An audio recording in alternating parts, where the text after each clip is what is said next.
Graines de reporters scientifiques.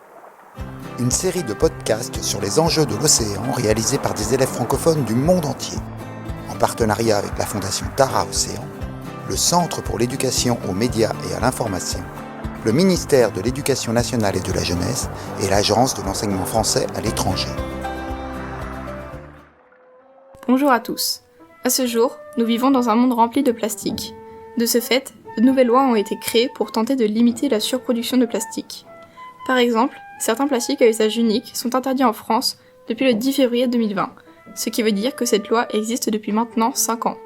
On pense en particulier aux pailles, confettis, gobelets, vaisselle, couverts en plastique et coton-tige. Nous, les 3e d'ENEF du collège Gérard Philippe, nous allons enquêter pour comprendre quelles sont les raisons qui ont entraîné l'interdiction des plastiques à usage unique. Pour commencer notre enquête, nous allons interroger Lata Sokalingam, une chercheuse de Tara Océan. Est-ce que tous les plastiques sont identiques quand ils se retrouvent dans l'eau ou certains types sont plus dangereux que d'autres ? La première façon qu'ont les plastiques d'être dangereux, ça peut être d'être des microplastiques, c'est-à-dire qu'ils sont d'une taille inférieure à 5 mm. Et donc le fait qu'ils soient petits, ça veut dire qu'il y a de fortes probabilités que des organismes, des animaux puissent les ingérer et que ces microplastiques se retrouvent dans la chaîne alimentaire et que ça passe d'un animal à un autre, c'est ce qu'on appelle la bioaccumulation. Et aussi lorsqu'ils se retrouvent sous forme de microplastiques, donc ils sont ingérés. Et dans les plastiques, il peut y avoir des additifs. Donc, les additifs, ce sont des produits qu'on rajoute dans les plastiques pour les rendre de meilleure qualité. Et donc ces additifs, on sait qu'il y en a certains qui sont toxiques, qui sont cancérigènes. Donc ça, c'est avéré. Le plastique est super dangereux pour la santé. Pourquoi ? Parce qu'il contient des additifs qui sont des perturbateurs endocriniens. C'est quoi des perturbateurs endocriniens ? C'est une hormone qui fait dysfonctionner les organes. Ah, je comprends mieux. Mais ça peut créer des maladies ? Et oui, tous ces perturbateurs endocriniens contenus dans le microplastique peuvent provoquer chez l'adulte du diabète, de l'asthme et de l'obésité. Quoi ? On a du microplastique dans notre corps ? Mais comment il est rentré ? Il rentre par plusieurs voies, les voies respiratoires, génitales et cutanées. Les femmes sont souvent surexposées au plastique. Quand elles ont leurs règles, elles doivent mettre des serviettes hygiéniques et des tampons.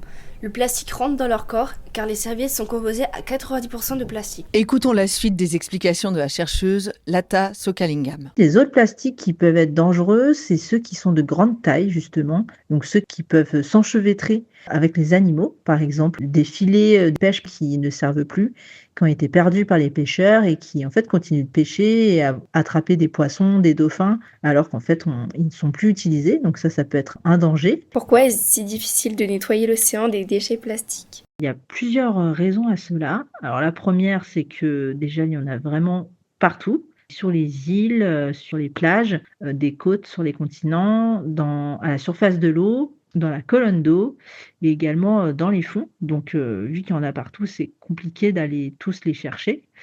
Deuxièmement, il y en a vraiment beaucoup. Alors on ne les voit pas forcément, mais en fait il y a beaucoup des plastiques qui sont dans les océans sont en fait des microplastiques et donc c'est très compliqué de les récupérer justement parce qu'ils sont très petits.